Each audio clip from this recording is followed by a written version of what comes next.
précieux frères et sœurs. C'est toujours votre bien-aimé, précieux frère Siméon Bayo.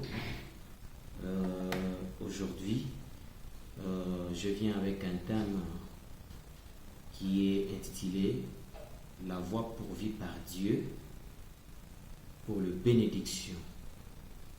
La voie pourvue par Dieu pour le bénédiction.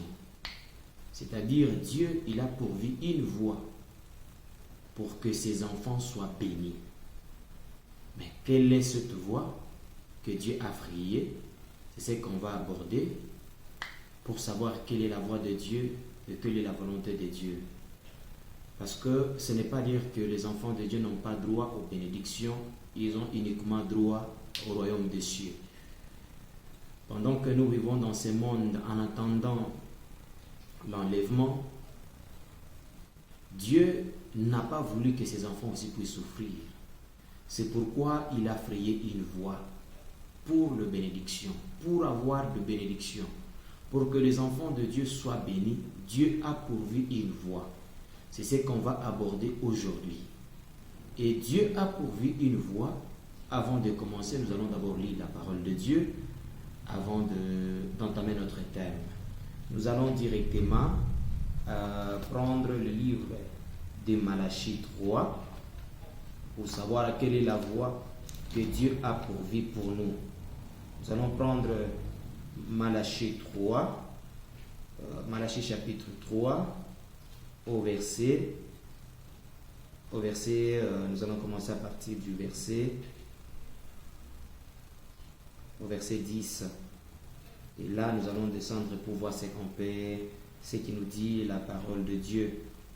Il dit ceci: apportez à la maison du trésor toutes les dîmes. Apportez à la maison du trésor toutes les dîmes, afin qu'il y ait de la nourriture dans ma maison.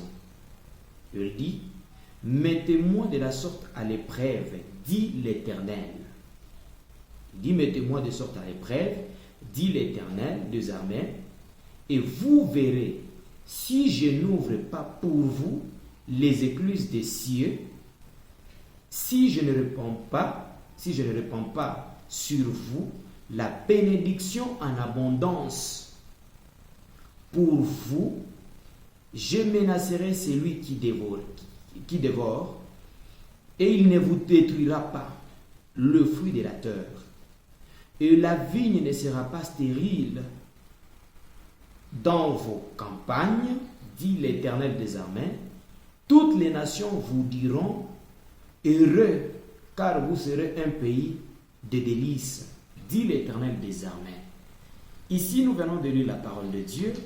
On nous dit: apportez à la maison du trésor toutes les dîmes, vos offrandes, et vous verrez si je n'ouvre pas pour vous les écluses du ciel, et si je ne répands pas des bénédictions sur vous en abondance. C'est-à-dire, Dieu, il a pourvu aussi une voie pour nous bénir. Pourvu que nous soyons bénis, nous devons obéir à la parole de Dieu. Pour que nous soyons élevés, nous devons obéir à la parole de Dieu. Dieu, il a tout donné. Il a frayé une voie dans chaque chose. Maintenant, pour être bénis, Dieu nous a donné une condition qui est d'apporter à la maison du trésor toutes les dîmes et les offrandes, afin qu'il n'y ait pas manque de la nourriture. Et il a juré, il dit: mettez-moi de sorte à l'épreuve, et vous verrez si je n'ouvre pas pour vous les écluses